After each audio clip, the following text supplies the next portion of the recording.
जैसे कि आप सभी जानते हैं, सच की हमेशा जीत होती है और हमारी एक छोटी सी प्रयास आप तक बड़ी खबर पहुंचाती है। तो स्वागत करते हैं आप सभी का STS न्यूज़ चैनल पर। आगे बढ़ने से पहले आप इस वीडियो को लाइक और चैनल को सब्सक्राइब जरूर कर ले और साथ में बेल आइकन भी प्रेस कर ले। चलिए बढ़ते हैं खबरों की। बता दें, बिहार की नीतीश सरकार को बड़ा झटका लगा है। पटना हाईकोर्ट ने जातीय जनगणना पर तत्काल प्रभाव से रोक लगा दी है। पटना हाईकोर्ट के चीफ जस्टिस बी चंद्रन की बेंच ने यह फैसला सुनाया है। इस मामले में अगली सुनवाई 3 जुलाई को होगी। नीतीश सरकार लंबे समय से जातिगत जनगणना कराने के पक्ष में रही है। नीतीश सरकार ने 18 फरवरी 2019 और फिर 27 फरवरी 2020 को जातीय जनगणना का प्रस्ताव बिहार विधानसभा और विधान परिषद में पास करा चुकी है। हालांकि केंद्र इसके खिलाफ रही और केंद्र ने सुप्रीम कोर्ट में हल्फनामा दायर कर साफ कर दिया था कि जनगणना नहीं कराई जाएगी। नगर निगम शिमला चुनाव में कांग्रेस पार्टी ने प्रचंड बहुमत हासिल कर लिया है। कुल 34 वार्ड में से 24 वार्ड में कांग्रेस के प्रत्याशी विजय हुए। नगर निगम शिमला में मेयर और डिप्टी मेयर बनाने के लिए 18 वार्ड पर जीत की जरूरत थी, लेकिन कांग्रेस ने 24 वार्डों पर जीत हासिल कर ली है। और आपको बता दें कि वहीं भारतीय जनता पार्टी दहाई का आंकड़ा भी नहीं छू सकी और 9 सीटों पर जीत के साथ ही भाजपा को संतुष्टि करनी पड़ी। वहीं माकपा ने भी समारहिला वार्ड में जीत हासिल कर सभी को चौंकाया है। अब आम आदमी पार्टी के सभी प्रत्याशियों की जमानत जब्त हो गई है। विधानसभा चुनाव के बाद नगर निगम शिमला चुनाव में भी जनता ने आम आदमी पार्टी को करारा झटका दिया है। महाराष्ट्र के पूर्व सीएम उद्धव ठाकरे ने शरद पवार की राष्ट्रवादी कांग्रेस पार्टी के अध्यक्ष पद से इस्तीफा देने की घोषणा पर गुरुवार को कहा है कि ये उनका अपना फैसला है। इसका एनसीपी, कांग्रेस और मेरी पार्टी के गठबंधन वाला महाविकास अघाड़ी सरकार की गठबंधन वाली महाविकास अघाड़ी पर कोई असर नहीं होगा। उद्धव ठाकरे ने कहा है कि MBA की पुणे, कोल्हापुर और अमरावती में होने वाली वर्जमूट सभा को रद्द होने की खबर गलत है। मध्य प्रदेश में बजरंग दल ने कांग्रेस ऑफिस पर हमला कर दिया। जबलपुर में बजरंग दल के कार्यकर्ताओं ने कांग्रेस ऑफिस के बाहर धरना प्रदर्शन कर पार्टी दफ्तर में तोड़फोड़ की और जमकर नारेबाजी की।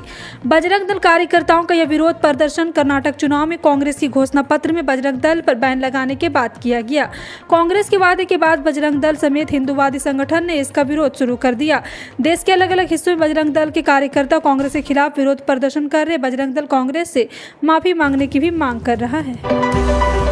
उत्तर प्रदेश में अपराधी और माफियाओं के खिलाफ योगी सरकार फुल एक्शन मोड में है। सीएम योगी आदित्यनाथ ने यूपी के कमान संभालने के बाद कहा कि गुनाह करने वालों को ठोक दिया जाएगा। उसके बाद से प्रदर्शन में ये तो अपराधियों को मार गिराया जा रहा है या फिर खुद ब खुद पुलिस के सामने सरेंडर कर दे रहे हैं। यूपी STF ने गुरुवार को एक और गैंगस्टर का ढेर दिया है। योगी राज में साल 2017 से लेकर अब तक एनकाउंटर का सिलसिला जारी है। मीडिया रिपोर्ट के अनुसार पश्चिमी यूपी के गैंगस्टर अनिल दुजाना ने एनकाउंटर के बाद अब योगी राज में मुठभेड़ के मारे जाने पर अपराधियों की संख्या 184 पहुंच गई। कर्नाटक के पूर्व मुख्यमंत्री वीरप्पा मोइली ने कहा है कि कांग्रेस का बजरंग दल पर प्रतिबंध लगाने का कोई इरादा नहीं है। एक सप्ताह में मतदान के लिए जा रहे राज्य कर्नाटक के उडुपी में एक बयान देते हुए उन्होंने कहा, केवल कर्नाटक के स्तर पर बजरंग दल को प्रतिबंधित नहीं किया जा सकता। इसे बजरंग दल पर प्रतिबंध लगाने के कांग्रेस के घोषणा पत्र के फैसले से पार्टी के यूटर्न की तरह देखा जा रहा है। माना जा रहा है कि भाजपा ने जिस तरह बजरंग दल पर प्रतिबंध लगाने के कांग्रेस का निर्णय को भगवान बजरंग बली से जोड़ा, उससे सियासी नुकसान भांपते हुए कांग्रेस ने यूटर्न लिया है। दिल्ली के जंतर मंतर पर कई दिनों से चल रहा पहलवानों का धरना अब करो या मरो की नीति पर आ गया है। सोशल मीडिया पर पहलवानों के रोते हुए वीडियो जमकर वायरल हो रहे। लोगों से जंतर मंतर पर पहुंचने की अपील की जा रही है। 3 मई की रात दिल्ली पुलिस और पहलवानों के बीच जो कुछ हुआ, उसके बाद बिल्कुल वैसी ही स्थिति पैदा हो गई जैसे किसान आंदोलन में जब राकेश टिकैत अपने चंद समर्थकों के साथ दिल्ली बॉर्डर पर अकेले पड़ गए थे और मीडिया को समक्ष खूब रोए। भाजपा के वरिष्ठ नेता और कर्नाटक के उप मुख्यमंत्री S येदियुरप्पा ने बृहस्पतिवार को बजरंग दल पर प्रतिबंध लगाने का वादा करने वाली विपक्षी पार्टी को आड़े हाथ लिया। इस दौरान उन्होंने कांग्रेस के चुनावी घोषणा पत्र को एक कॉपी भी जला दी है। येदियुरप्पा ने बजरंग दल के एक देशभक्त संगठन बताते हुए कांग्रेस पर निशाना साधा। उन्होंने कहा, बजरंग दल पर प्रतिबंध लगाने की बात कहने की उनकी हिम्मत कैसे हुई। भारतीय मौसम विभाग ने इस साल के पहले चक्रवाती तूफान का अलर्ट जारी कर दिया है। मौसम विभाग की माने तो बंगाल की खाड़ी में 9 मई के आसपास चक्रवात बनने की संभावना है। हालांकि इस चक्रवात की तीव्रता का आकलन IMD द्वारा अभी नहीं किया गया। साल के पहले चक्रवात का नाम मोचा है। IMD के महानिदेशक मृत्युंजय महापात्रा ने कहा, विभाग की मॉडलिंग के मुताबिक 9 मई के आसपास एक चक्रवाती तूफान बन सकता है, लेकिन इसकी गति और तीव्रता का निर्धारण 7 मई तक ही किया जा सकेगा, जब कम दबाव का क्षेत्र बनेगा।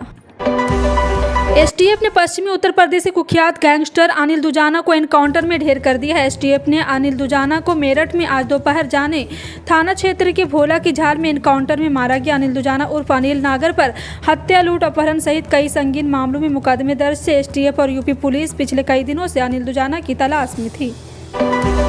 मणिपुर में हिंसा को देखते हुए सरकार ने बड़ा फैसला आदेश जारी किया है।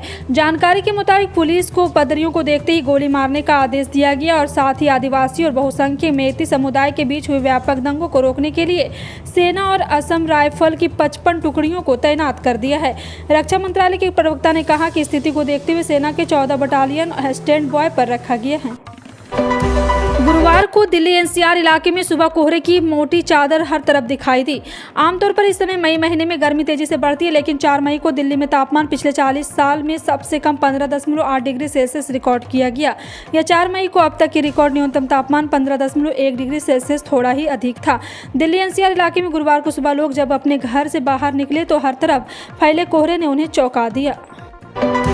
प्रधानमंत्री नरेंद्र मोदी के ऑस्ट्रेलिया दौरे में भव्य स्वागत की तैयारियां हो रही। पीएम मोदी 23 मई को सिडनी में रहेंगे। इंडियन ऑस्ट्रेलियन डायस्पोरा फाउंडेशन ने पीएम मोदी के सम्मान विशाल नागरिक सम्मान के आयोजन की तैयारी शुरू की है। पीएम मोदी ऑस्ट्रेलिया में बसे भारतीयों को संबोधित करेंगे। अभी तक 20,000 प्रवासी भारतीयों ने अपना पंजीकरण कराया है। विभिन्न सामाजिक सांस्कृतिक 300 से अधिक प्रवासी संगठन ने पीएम मोदी को सम्मान समारोह कार्यक्रम में जुड़ने के लिए पंजीकरण कराया।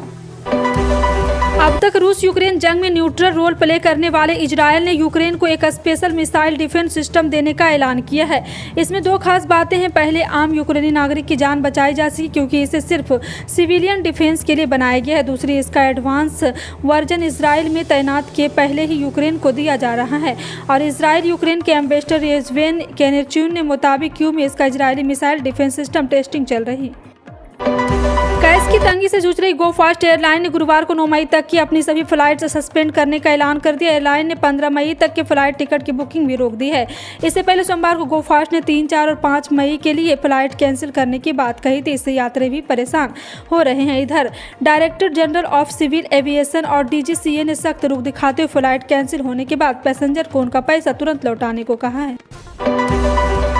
खेती किसानी सबसे जोखिम भरा काम है। जी हां, आपको बता दें कि एक बार फिर से यहाँ पे बारिश से लेकर सूखे जैसी प्राकृतिक आपदाओं से किसानों को लगातार जूझना पड़ रहा है। कई बार किसान बढ़िया उपज हासिल कर लेते हैं, लेकिन प्राकृतिक आपदाओं के चलते उनकी पूरी उपज बर्बाद हो जाती है। फल और सब्जियों के साथ ही समस्याएं ज़्यादा आती है। इसी कड़ी में बिहार सरकार सब्जी और फलों की सुरक्षित पैकिंग के लिए पैक हाउस की स्थापना पर 50% की सब्सिडी देने का फैसला किया है। बिहार सरकार अपनी सब्सिडी और सब्जियों और फलों की सभी और ढंग से सही पैकिंग करने पर पैकिंग हाउस की स्थापना करने पर किसानों को 50% की सब्सिडी देगी। WFI अध्यक्ष बृजभूषण शरण सिंह और पहलवानों के बीच टकराव चल रहा है। पहलवान दिल्ली में जंतर मंतर पर धरने पर बैठे हैं। इसी धरने में शामिल होने के लिए निकली गीता फोगाट और उनके पति पवन सरोहा को पुलिस ने सिंधु बॉर्डर पर हिरासत में ले लिया। यहां से दोनों को बवाना पुलिस थाने में ले जाया गया। इससे पहले गीता ने ट्विटर पर लिखा था कि जंतर मंतर जा रही हूँ। गौरतलब है कि बुधवार रात को जंतर मंतर पर हुए बवाल के बाद पहलवानों में काफी रोष है। पहलवान का आरोप है कि दिल्ली पुलिस ने बुधवार रात को धरना दे रहे रेसलर्स के साथ मारपीट की। बिहार भाजपा अध्यक्ष सम्राट चौधरी ने मुख्यमंत्री नीतीश कुमार और जनता दल यूनाइटेड पर अवैध रूप से बिहार में सक्रिय शराब माफिया से 10,000 करोड़ रुपए का राजस्व प्राप्त करने का आरोप लगाया है। सम्राट चौधरी ने आरोप लगाते हुए कहा, बिहार में धड़ल्ले से चल रही शराब की होम डिलीवरी के जरिए शराब माफिया नीतीश कुमार और जनता दल यूनाइटेड को 10,000 करोड़ रुपये मुहैया कराए हैं। यह राज्य में 10,000 करोड़ रुपये का घोटाला है। सरकार शराब माफियाओं से मिलीभगत कर रही, पूरा घोटाला हुआ है। आईपीएल का 16वां सीजन इन दिनों भारत में खेला जा रहा है। लीग में अब तक आधे से ज्यादा मुकाबले खेले जा चुके हैं। ऐसे में प्लेऑफ का गणित काफी हद तक स्पष्ट होता नजर आ रहा है। हैदराबाद को छोड़कर ज्यादातर टीमें 9 से 10 मुकाबले खेल चुकी है। लीग स्टेज से सभी टीमों को 14 मुकाबले खेलने होते। इस समय अंक तालिका में टॉप पर पांड्या की कप्तानी वाली गुजरात है, जो 3 मुकाबले हार चुकी है। आईपीएल 2023 में अब तक ज्यादातर टीम 3 आईपीएल से उससे ज्यादा मुकाबले हार चुकी है। ऐसे में 22 अंक प्राप्त कर सकती है और इस सीजन में Gujarat Titans, Chennai super Kings और बेंगलुरु के बीच खिताब जंग है। सोने चांदी कीमतों में आज जबरदस्त उछाल देखने को मिल रहा है। Indian Boolean and jewellers association की वेबसाइट के मुताबिक सराफा बाजार में 24 कैरेट सोने का भाव 61,565 रुपये प्रति 10 ग्राम पर पहुंच गया है। मल्टी कमोडिटी एक्सचेंज MCX पर आज सोने का जून वायदा 61,185 रुपये प्रति 10 ग्राम के आसपास है। वो चांदी जुलाई वायदा 76,984 रुपये प्रति किलोग्राम है। अगर आप सोना खरीदने का प्लान करें तो सोना खरीदने के लिए एक बेहतर समय हो सकता है। मध्य प्रदेश सरकार चुनाव से पहले सभी वर्गों को साधने में जुटी हुई है। इसी कड़ी में किसानों को साधने के लिए सरकार बड़ी तैयारी कर रही। दरअसल प्रदेश में सम्मान निधि के पात्र पाए किसानों की तलाश शुरू हो गई। इसके तहत किसानों को प्रधानमंत्री किसान सम्मान निधि योजना सहित मुख्यमंत्री किसान सम्मान निधि योजना का लाभ भी दिया जाएगा। साथ ही साथ आपको बता दें कि यहाँ पे किसानों की एक और खुशखबरी मिलने वाली है। इसके लिए पटवारियों के कृषक परिवार की सूची तैयार करवाई जा रही है और किसानों को PM और CM किसान सम्मान निधि योजना को लागू किया जाएगा। प्रदेश में अभी 80 लाख किसानों के सम्मान निधि मिल रही है और 15 लाख किसानों के जुड़ने के साथ यह संख्या 95 लाख तक पहुंच सकती है। फिलहाल आपका इन सभी खबरों पर क्या कहना है, कमेंट सेक्शन में टाइप करके जरूर बताएं। इसी तरह की पल पल की अपडेट जानने के लिए जुड़े हैं आप अपने NTS न्यूज चैनल से। मिलते हैं अगली बड़ी खबर में, तब तक के लिए जय हिंद।